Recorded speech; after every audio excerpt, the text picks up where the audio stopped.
The 2025 Las Vegas Grand Prix just took place.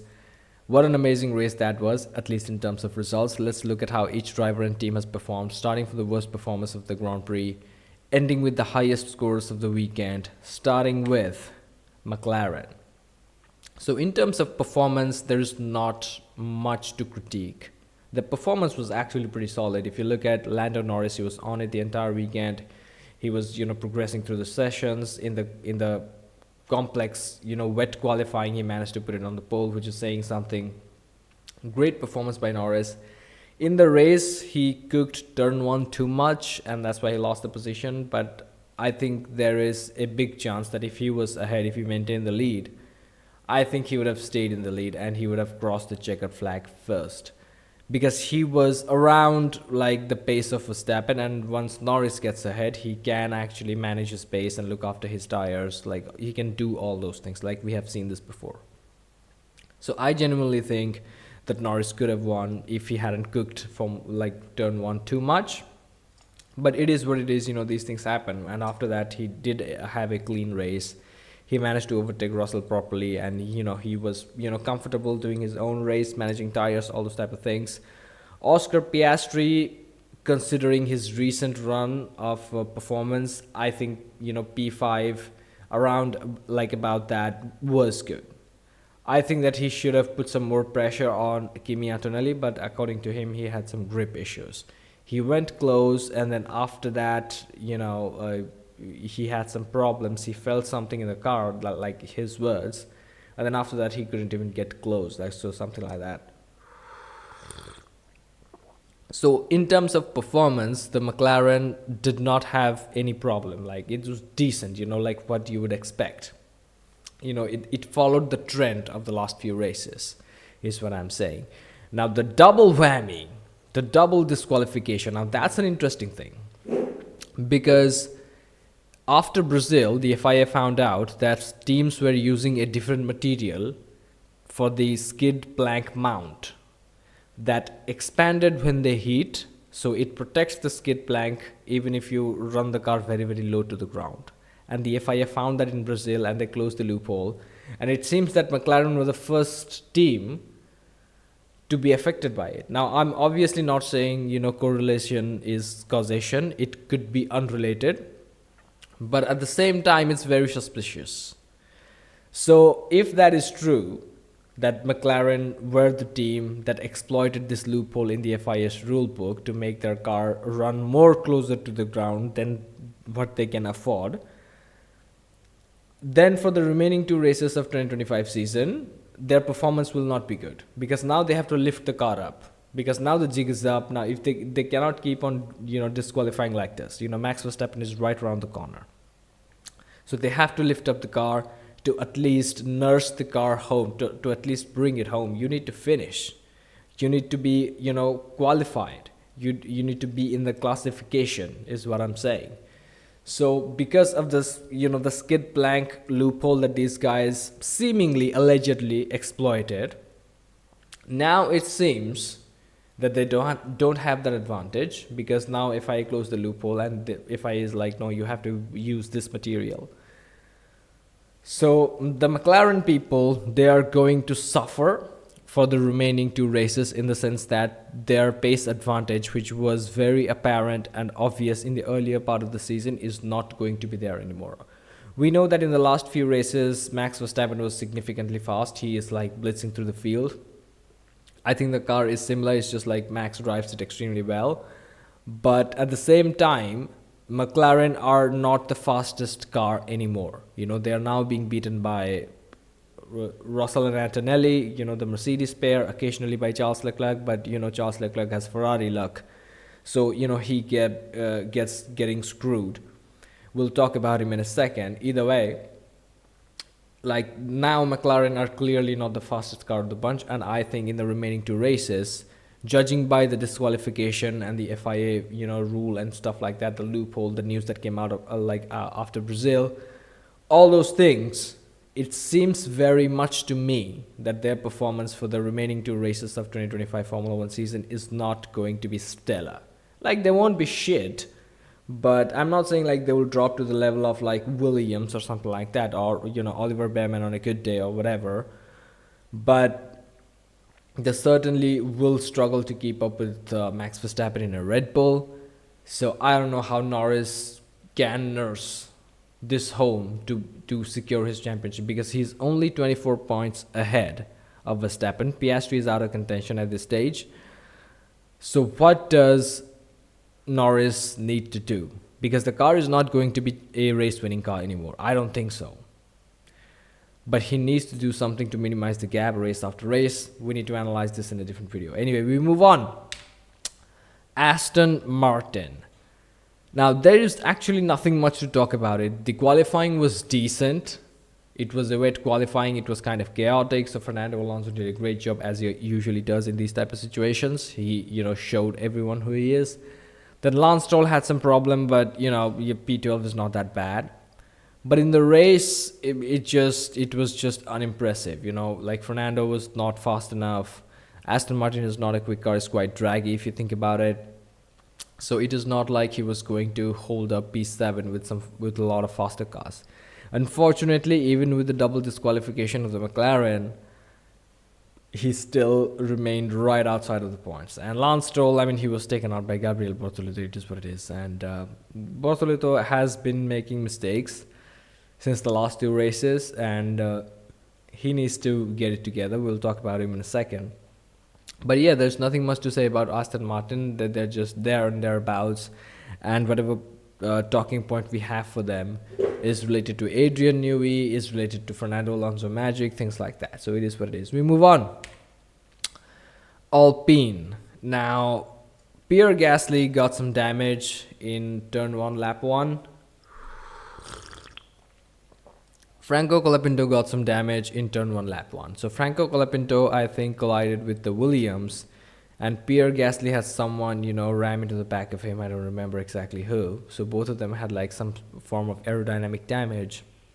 It was diffuser for Pierre Gasly. So yeah, he just didn't have any kind of performance left.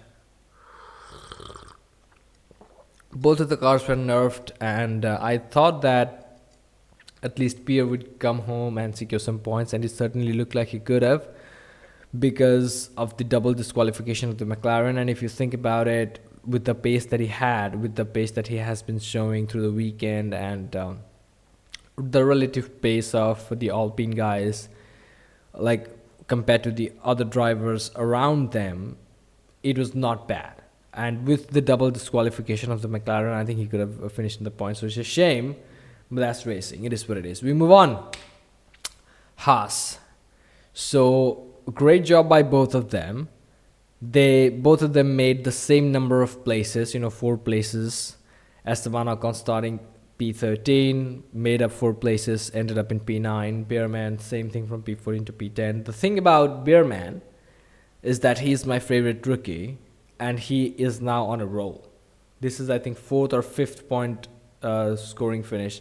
I think this is the 5th points finish for Oliver Bearman in a row. This guy is on fire.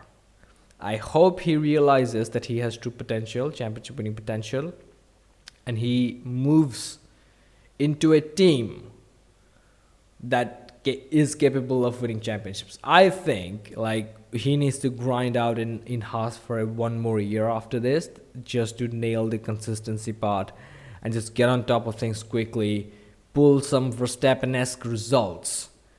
Like in the Haas, obviously he has shown that he is significantly better than Esteban Ocon. Esteban Ocon is just a horrible human being. Every time he performs well, he just sucks his own cock. He's like, this was the day in which the driver could have made the difference, and we made the call. He glazes himself a lot. But on the days that his performance is not as good, he just blames the car. The car is also obviously not performing on the level that we need to be, and we need to look into it. He always fucking blames the car, blames the team. But every time there's a good result, he's like, today was the day in which the driver could have made the difference, and we proved that. The fuck this guy is on, man. Anyway, Oliver Bearman has proven that he is significantly better than Esteban Ocon, and he needs to continually do so. Next year, in 2026, if Bearman smokes Ocon, it's going to be proven that Ocon is way past his prime and he'll be kicked out of Formula One. It is what it is. He has achieved a lot already. He's a race winner. He has finished on the podium. So, like that's more than what many people can ask for. You were teammates with Fernando Alonso, so that's an achievement too. Then there was the moment of being shoved around by Max Verstappen. That was also like a historic moment. Not his best, but like you have done enough. And in 2026, Bearman needs to prove that Esteban Ocon, is washed, and after that he needs to move to a team like Mercedes or Red Bull. I mean, that's really about like Cadillac if they're fast enough. Maybe Aston Martin. Maybe if Lance Stroll decides to retire and there's an opening at Aston Martin, Bearman needs to go there.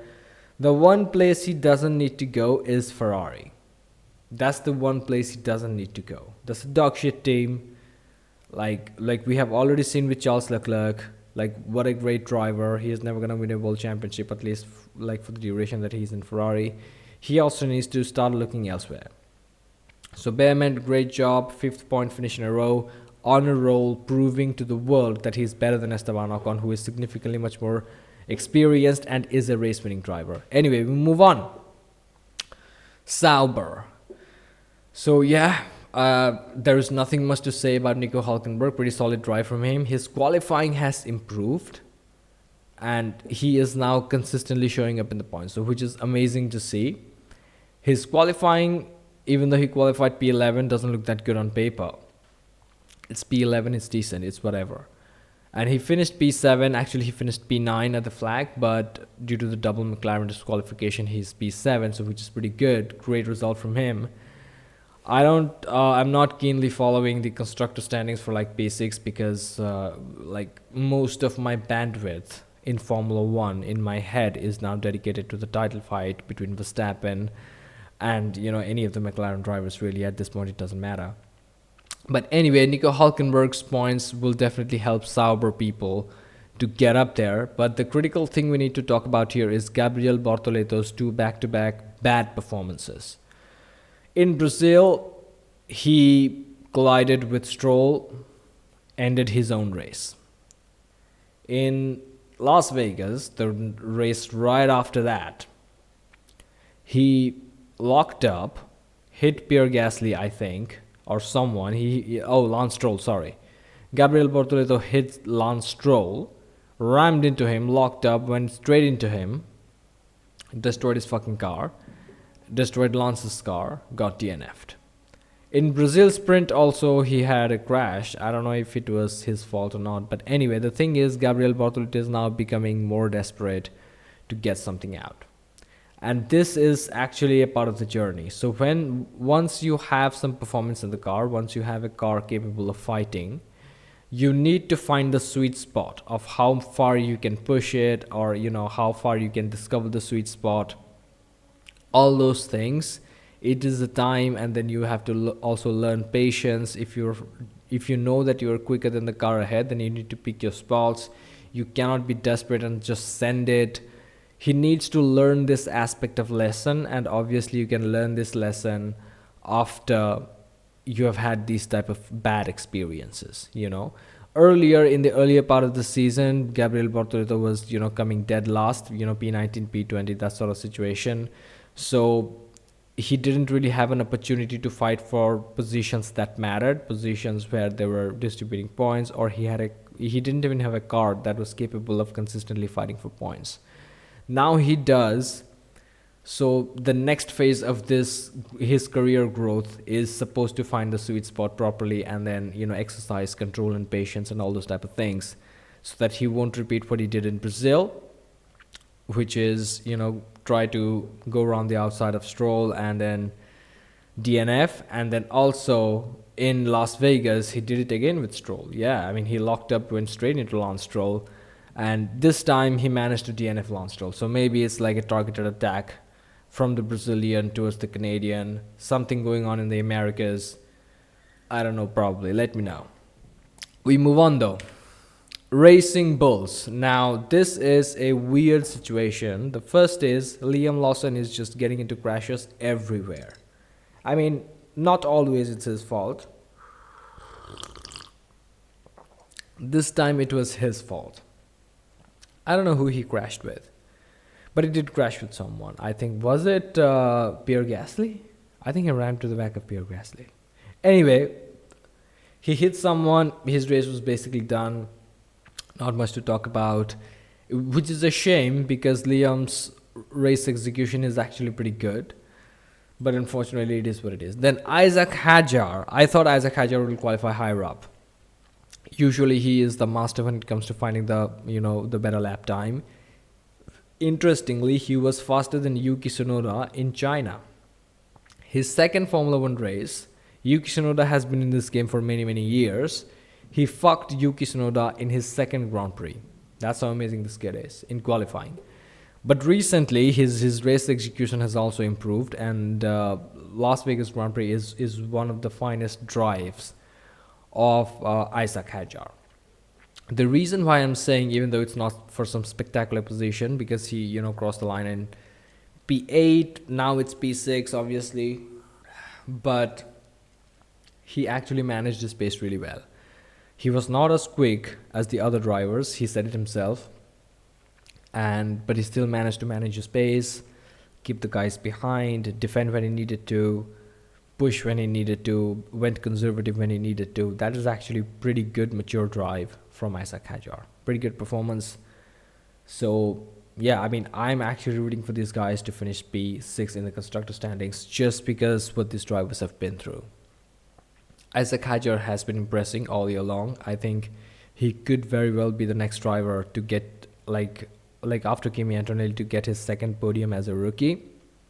He does have the potential. But then again, Oliver Bearman is also looming around the corner, and if it's a chaotic race, then Bearman could take it up. I more want Bearman to take the podium because he doesn't have a podium yet. Either way, I'm getting distracted. Great performance by the Racing Bulls. I'm rooting for these guys to finish P6 in the constructor standings, and I think they're going to do it. We move on though. Williams. So the Williams curse continues, the bad luck of Williams. It usually just happens. I mean, it's wild how at least one of the Williams driver gets into some on-track drama. Whether it's a crash with Liam Lawson, whether it's a crash with Lewis Hamilton, whether it's a crash with someone else, whether it's being ran off the road by someone, getting into a crash yourself, having a mechanical DNF, having some bad dumbass strategy call, not being able to maximize the opportunities in the race, not pitting into clean air, these type of dumb mistakes. It just continues, and this is just the Williams curse, as I like to call it, because it just happens for some reason, and it's sad.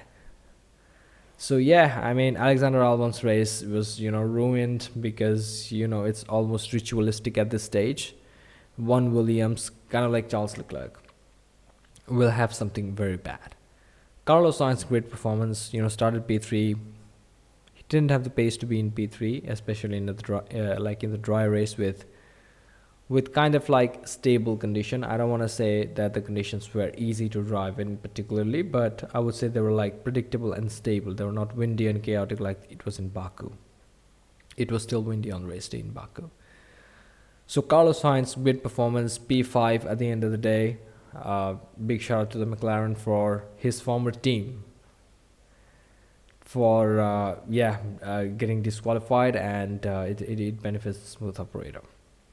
Solid position in the midfield. I think they're solidly in their own island in the constructor standings at P5. So great performance by them. I think there could be another podium for these two guys because they have the pace. But in high-speed tracks, I don't think they're going to be that competitive in Qatar. So Abu Dhabi, maybe they can get another top 5 in Abu Dhabi. Who knows? We move on. Ferrari. So Lewis Hamilton, he had some crash with Albon, and then the balance of the car was off in his second stint. So that's why he was slower. Those two reasons. And that's his day. It's just a painful day. Every race we arrive, we're thinking okay, Lewis is getting comfortable with the car. He is doing good in qualifying. In Mexico, he had a good qualifying, good race start. He was ahead of Charles Leclerc at this stage, but then he was screwed over by the stewards. Every race, it's something like this. Like we are like, okay, Lewis is now feeling at the top of the car. Maybe he can do something. Maybe he can do some magic. Unfortunately, it's the same depressing solution at the end of the day. That's horrible, that's bad, but it's now what we have to be used to. Charles Leclerc has ruined his career. Yeah, he finished P4 right outside of the podium, doesn't look too bad, but he's driving a Ferrari. He should be fighting for championships at this stage of his career. The man is at his prime, and he was ready to fight for world championships since, I would say, 2020-21, because in 2022 he was actually giving Verstappen a run for his money. He was challenging Verstappen, and on occasions, he was beating him. Yeah, Verstappen was beating Leclerc too, but, that's Max, of course. But beating Verstappen on wheel-to-wheel battle, standing your ground, and doing all those things, Leclerc was doing it since 2022, and right now he should have had multiple championships. So it's already a sad story. I don't give two shits that he is P4. Ferrari has ruined his life. It's just how it is. Like in Formula 1 career, at least, that's applicable. And they're now ruining the ending of Lewis Hamilton's illustrious career. This is how he is going to be remembered. And this is what Lewis needs to understand. After 2026, Lewis will start to see the truth that Ferrari is a team that will never win. Because all the people in Ferrari, they just want to wear cute outfits, sell merchandise, take some pictures, and collect social media clout, and just look back into the history, because that's the place where they were successful. That's the only place in Formula 1, at least. And that's what the team wants to do. They don't want to change themselves. They don't want to change their philosophies and question themselves, and follow what is the truth, right? So that they're not willing to change. They're not willing to accept that we're doing something wrong. It's just that we are Ferrari and we can do it. It's the belief without work, belief without discipline, belief without honesty to oneself is a delusion in the truest sense. And that's why we will never see Lewis Hamilton win another world title. It's never gonna happen. Let's be honest. Even if Lewis Hamilton is in a stage to win his world championship, obviously he cannot beat the young age drivers, this new age of drivers like the Verstappens, the Leclercs. It's just not going to happen. But with Ferrari, judging by how these guys are doing things, it's just not positive to look at it anymore. I think Ferrari needs to sit Formula 1 out for a couple of seasons, figure things out, clear their home, clean up their mess, and then return back with new energy. Or maybe they need to do what they did in WEC, just offload all of the, work to some other third party and just run it in their branding. That's all they can do. That's a good idea too. And that's how these guys are going to win. So they need to go ahead and think this one through. We move on though. Verstappen.com Racing. So the first thing is, we'll talk about Max Verstappen in the sense of the championship. There's actually not much to talk about, but we will talk about Yuki Tsunoda first. Worst performance I have ever seen. This is a common theme with Yuki Tsunoda race after race, by the way. Now you might be thinking, he started from the pit lane, he's P12.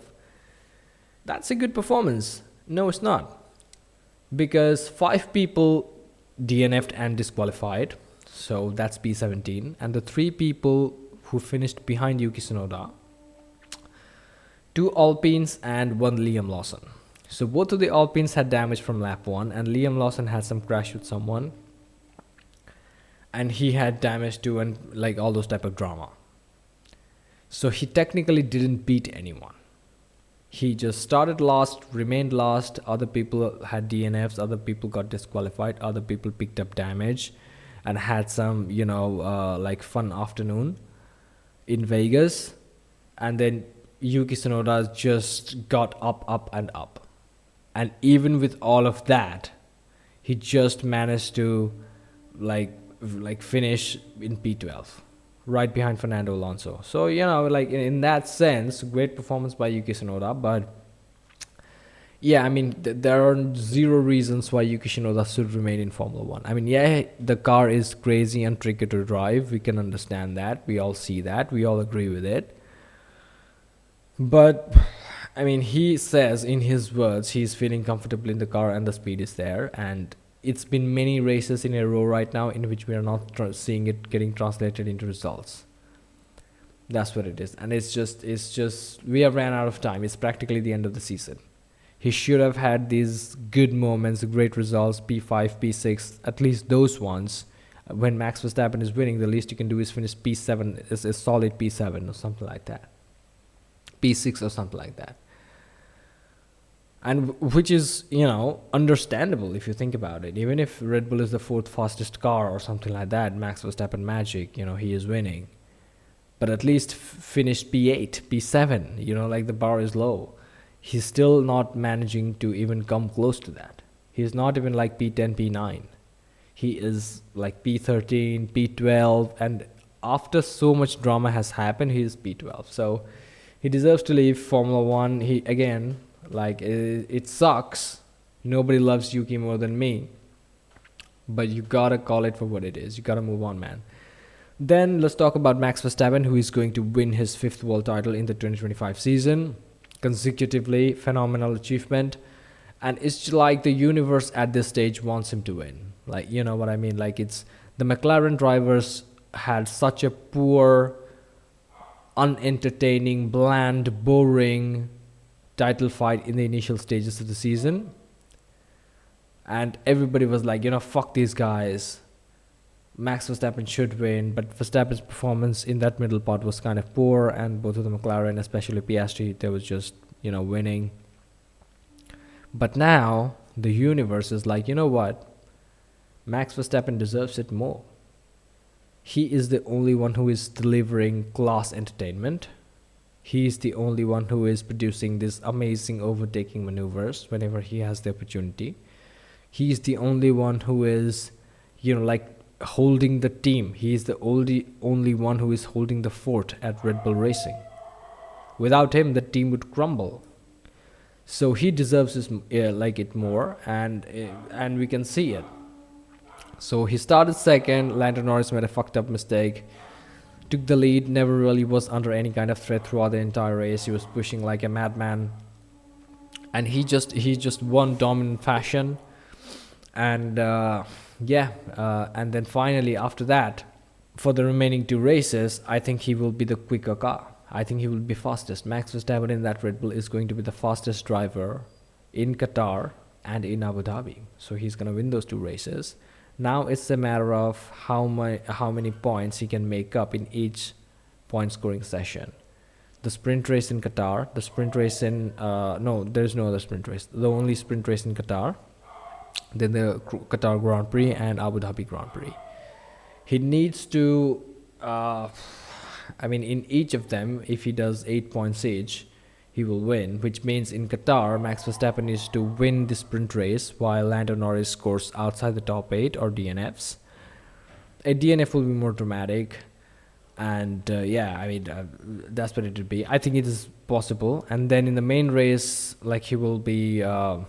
He can take up around 10 points or something, maybe 15 points, not too bad.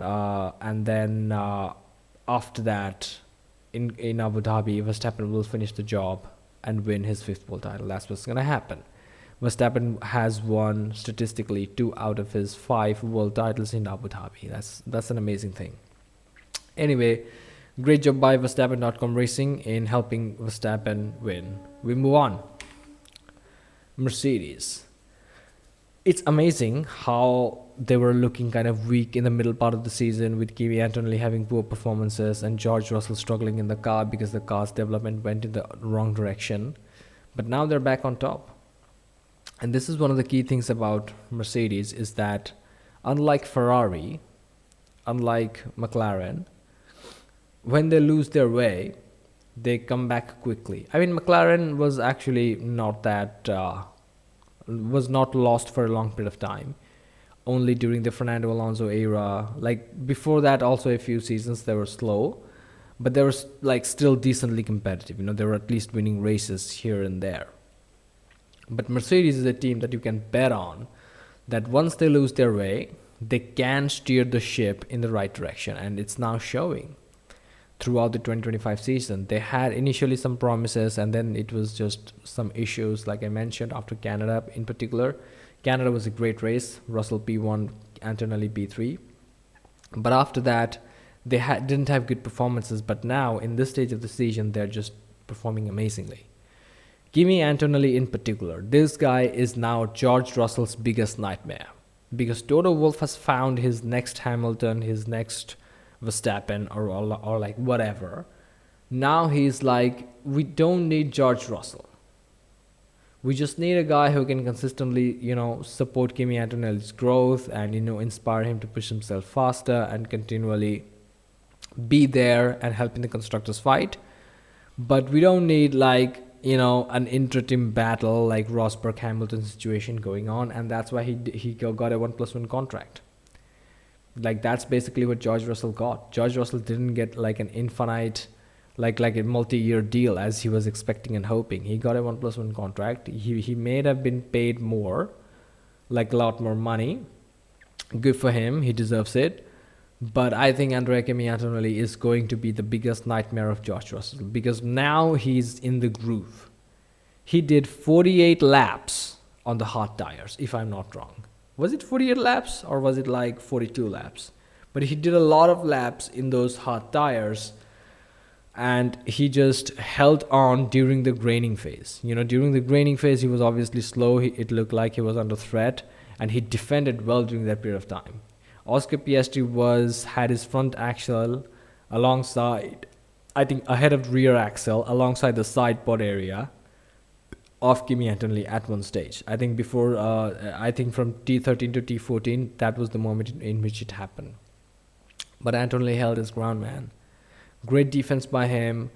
And then after that, he just, managed the graining phase, and after that his pace came back again, and he just, even with the 5-second penalty, I think he was finishing P4. 5-second penalty, and like with the DNF of the the DSQ of the McLaren, he originally finished P4, which is amazing.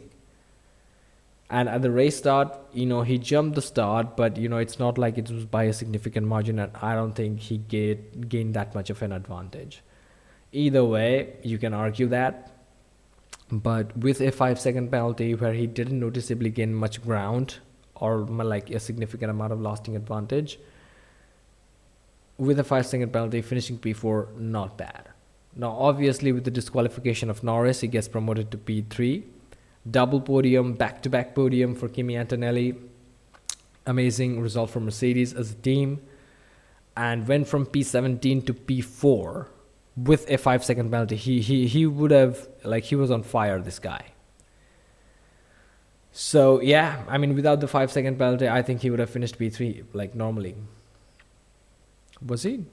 But anyway, it doesn't matter at this stage. The performance of Kimi Antonelli is now becoming a nightmare to George Russell.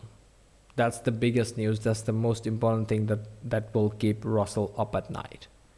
So I guess we will see for the remainder of the season and the 2026 season, if Kimi Antonelli is now close to George Russell. He may not necessarily need to beat George Russell, but needs to be there and thereabouts, like within touch and go distance.